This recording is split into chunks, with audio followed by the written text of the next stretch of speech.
tarde, pessoal. Bom, estou muito feliz de estar aqui com vocês. A Marcinha colocou minha fala primeiro, porque eu tenho um voo em Guarulhos daqui a pouco. Então, vou fazer... Você vai passando para mim? Ah, que bom.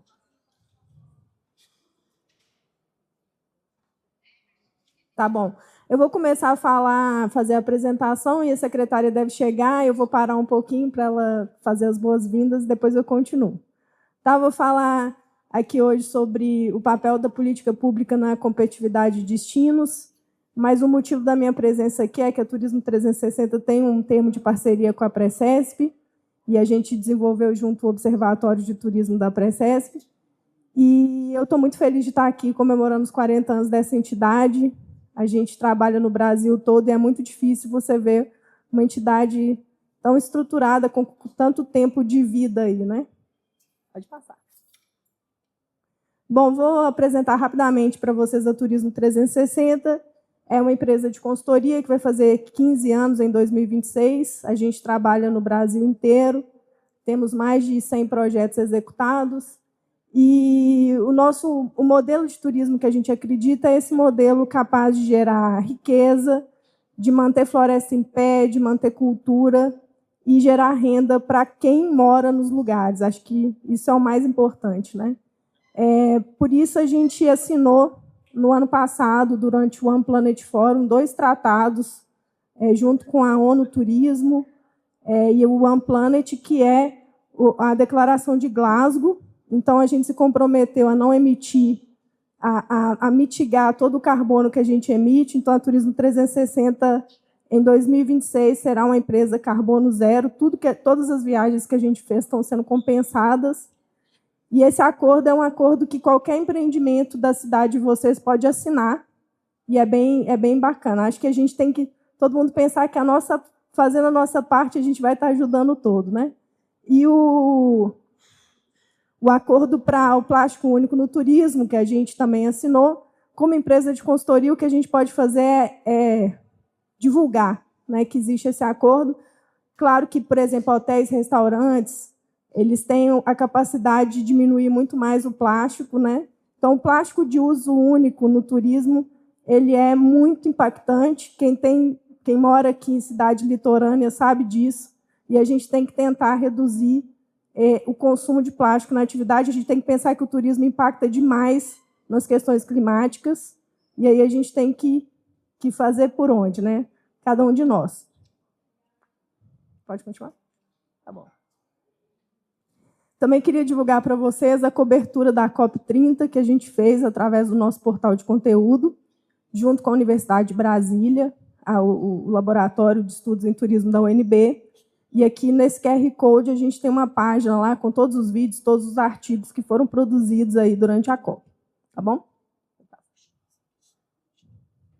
Então, assim, o que eu vou falar aqui um pouquinho, né? Primeiro, vou trazer o conceito de competitividade, e depois a gente vai fazer essa reflexão sobre: será que a política pública pode influenciar na competitividade de destinos?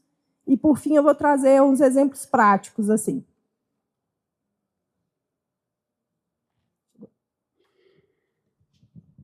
Boa tarde, secretária. Seja muito bem-vinda. Nossa, que boa tarde baixo para a secretária.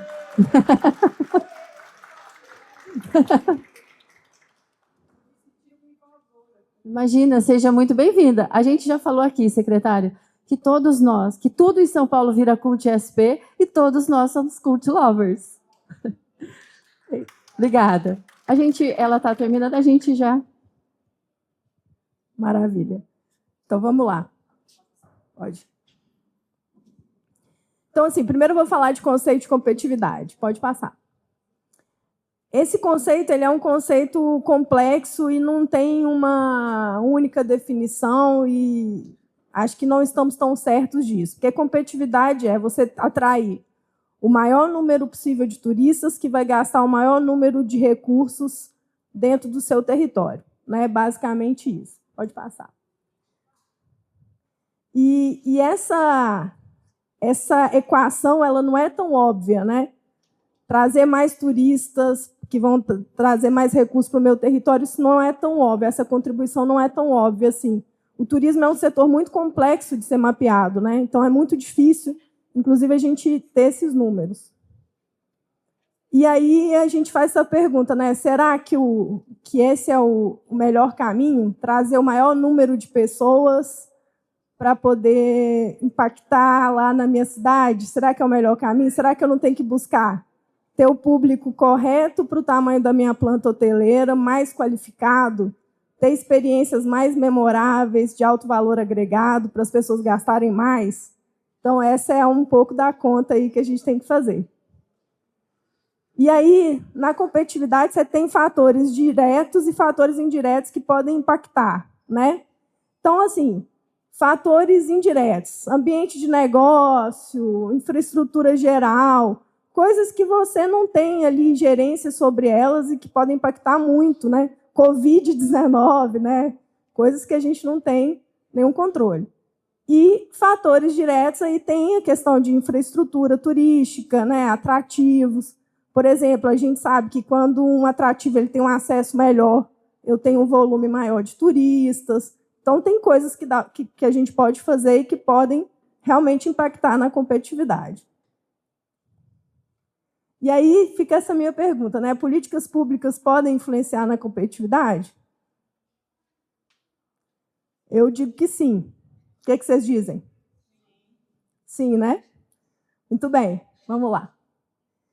E aí, assim, dentro desses fatores gerenciáveis aí da competitividade, a gente tem alguns pontos, né? Por exemplo, política pública e planejamento, então pode realmente influenciar na competitividade, governança, lei da oferta e da demanda, estratégias de marketing, monitoramento, avaliação. Tem alguns fatores que podem, que são gerenciáveis e que podem influenciar. Então, eu vou rapidamente agora para os exemplos mais práticos. Planos de turismo, né? Então, eu trouxe aqui 2 planos, o de regionalização, que a Marcinha mencionou, e o plano de turismo de Ubatuba, que foi também a Turismo 360 que fez. Eu sou super fã de planos de turismo, assim.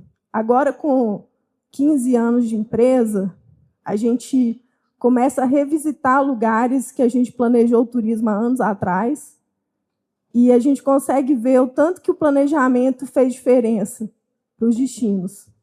Assim, eu acredito no plano de turismo não como um instrumento, uma ferramenta simplesmente para cumprir uma política pública ou para, né, estar dentro do ranqueamento, tá dentro. Eu não acredito nisso. Eu acredito no plano de turismo, primeiro, participativo, construído por quem vive no lugar. Eu falo sempre assim, técnico participativo. Né? Porque, às vezes, as pessoas falam, olha, se a gente colocasse um teleférico, né, aqui na cidade. Não, então você tem que trazer exemplos, né, técnicos e também ouvir muitas pessoas. Mas, basicamente, o plano de turismo é o norte. Né? É o norte, e aí a prefeitura, junto com o conselho, junto com os empresários, eles olham para o mesmo lugar, miram para a mesma direção. E aí a chance disso funcionar é maior. Né? Então, você sai com uma estratégia, onde que eu vou posicionar o meu destino, e com um plano de ação, com ações ali divididas entre o poder público, entre o setor privado, né? Entre o sistema S. Então, acho que é um bom combinado, né? O plano de turismo. Pode passar. Governança. Eu trouxe um exemplo aqui de antes da pandemia. Mais de 700 localidades atingidas pela mancha de óleo no Nordeste. Vocês lembram disso? Lembram? Pois é, eu moro em Maceió há 13 anos. E eu acompanhei de perto, né, essa questão das manchas de óleo. E é impressionante. Os destinos que tinham uma governança de turismo mais estruturadas tiveram menos impacto com essa questão específica. Porque, ao invés das pessoas ficarem um apontando o dedo para o outro, culpando, eles se juntaram em 2 vertentes. Assim, primeiro, para resolver o problema, e segundo, para não deixar que a mídia tomasse conta ali daquele problema. Porque quando é alguma coisa ruim, né, a gente sabe que é muito veiculado. Né? Então, eu observei isso assim, Impressionante como é que a governança mais estruturada segurou mais essa informação, sabe? Como é que as pessoas trabalharam juntos. E aí, depois disso, veio a Covid-19, que também foi igual. Vocês devem estar pensando em exemplos aí, né? Um destino que eu trabalho, Monte Verde, eles fizeram um trabalho belíssimo durante a pandemia. Então, assim, é isso. Governança é tudo para o turismo, né? Pode passar. Inteligência baseada em dados. Isso aqui está dentro do monitoramento, né? Esse é um exemplo do observatório da Precesp. As meninas tinham uma demanda que era: a gente quer saber quais são os números da Precesp. Quais são os números, né? 70 instâncias, 78 instâncias, esse é um número, mas quais são os outros números, né? E aí, quando a gente fez o observatório, a gente descobriu várias coisas que nunca tinham sido vistas, assim, né? Por exemplo, 10% das empresas da Precesp são de turismo. Das 660 mil empresas que tem nas cidades da Precesp, 10% são empresas de turismo. Olha que relevância, né, que o setor tem. E aí também outros números. Então, é muito importante olhar para essa inteligência aí baseada em dados. Pode passar. E aí aqui eu já avancei mais uma casa para a inteligência comercial baseada em dados. Então, por exemplo, você pode ter mapeamento de fluxo turístico, você pode ter dados da hotelaria em tempo real, você pode ter posicionamento de destino e estratégias, enfim. Pode passar. Então, assim, por exemplo, monitoramento de fluxo. Hoje, via telefonia celular, você consegue saber quantos turistas e quantos visitantes tem na sua cidade, né, se tiver o sinal disponível.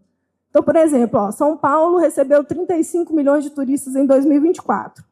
No ano de 2023, o número que era divulgado era 18 milhões de turistas, porque não era ainda feito via telefonia celular esse monitoramento. Então, eles faziam, enfim, esse levantamento de outras formas, através de métodos estatísticos. E a telefonia celular ele é um fator assim, passivo. Só de você chegar e mandar um WhatsApp, já sabe que você está ali no destino, onde a gente consegue ter o entendimento aí de todos os dados. Então, pode passar mais um? Aqui, por exemplo, é Salvador no Carnaval. Tá? Então, o sábado de Carnaval, dia 10, foi o dia de maior número de visitantes, 521 mil pessoas em Salvador. E aqui coincide com o Farol da Barra. No Farol da Barra, dia 10, tinha mais visitante. E aqui a gente consegue ver o horário que os visitantes chegaram no Farol da Barra no dia 10. Então, assim, você consegue ter uma profundidade muito interessante de dado até para dimensionar pessoal, né, polícia, policiamento, etc. Pode passar. Aqui eu vou dar um exemplo prático também de integração hoteleira. Então, hoje, não só as prefeituras, né, mas a associação de hotéis fazem. Liga para o hotel e pergunta quantos % da sua ocupação essa semana. Não é isso? É isso, né? Então, agora a gente consegue, tem sistema tecnológico que consegue conectar no PMS do hotel, no sistema hoteleiro, e dar esse número em tempo real. Então, aqui é um número de Alagoas, né? Só para a categoria resort. Então, a gente consegue ver qual que é a diária média, e essa bolinha cinza é a diária média do ano anterior, porque a partir do momento que eu estou conectado no PMS do hotel, eu consigo olhar tudo para trás e tudo para frente. Consigo ver tudo, né? Então, assim, 89% de ocupação, a bolinha cinza é o ano anterior, então eles ganharam mais em 2024, com ocupação parecida. Aí traz também o número do RevPAR e, principalmente, isso aqui, como é que foi a comercialização. Então, a gente sabe que mais de 60% dos resorts de Alagoas venderam via venda direta. Então, Instagram, motor de reservas do próprio resort, etc. E aqui são os parceiros comerciais, e aí eles têm isso para cada categoria de hotel. Com isso, a associação de hotéis consegue sentar numa mesa de negociação com qualquer um desses parceiros comerciais e falar, olha, né? Eu não vou falar o nome da operadora, mas tinha uma operadora lá que fazia ações com eles e eles gastavam uma nota preta. Não só a associação, como cada hotel. Gastava muito dinheiro com esse operador. Quando fizeram isso aqui, falaram, peraí, não, uai. É melhor a gente investir em tráfego pago do que investir nesse operador. Então, isso traz uma facilidade para você sentar numa mesa de negociação que é impressionante. Pode passar. E aqui eu vou dar um exemplo de posicionamento de destino. Então, assim, Booking revela os lugares mais acolhedores do Brasil. Monte Verde, Minas Gerais, 2020. Aí tem Monte Verde é a sexta cidade mais acolhedora do mundo em 2022. Booking. Aí vem, 3 destinos mineiros estão entre os 10 mais acolhedores do Brasil. Enfim, então, pode passar. E aí Monte Verde decidiu mudar o seu posicionamento. Então, agora o posicionamento deles é Monte Verde, destino que abraça. Porque o turista estava falando que eles são acolhedores. Então, eles mudaram o posicionamento. Pode passar. Será que consegue passar o vídeo? Tem internet aí? Não. Não, né? Tá bom. Tem um videozinho que conta um pouco como é que foi a nossa estratégia com eles para convencer o trade turístico todo a todo mundo ter o mesmo posicionamento nas redes sociais.